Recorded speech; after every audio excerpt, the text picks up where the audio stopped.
දොළොස්පෙයි සාක්ෂිකරු. හතර අතම පාට කරගෙන දන්නන්න හදන්නේ අදට වැඩමුරය අවසන් බවද.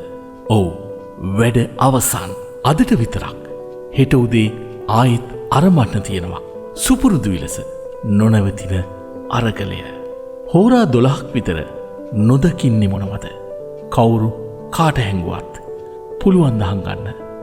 දෙන්න පුළුවන් නම් සාක්ෂි නීතියටත් වැඩ නැති වෙයි.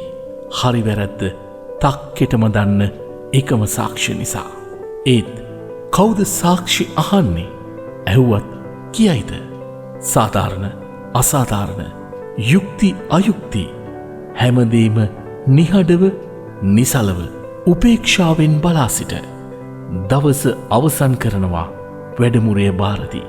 තවත් එවැනිම නිහඬ සාක්ෂිකරුවෙකුට නිවැරදිකරු වැරදිකරු හොඳින් හඳුනන ඒත් ඇත්ත සඟවා බලා සිටින දුක කඳුල වගේම සතුට සිනහවක් උපේක්ෂාවෙන් බලා සිට රවි සයුරේ කිලෙන්නේ හෙටත් එන අපේක්ෂාවෙන්මයි.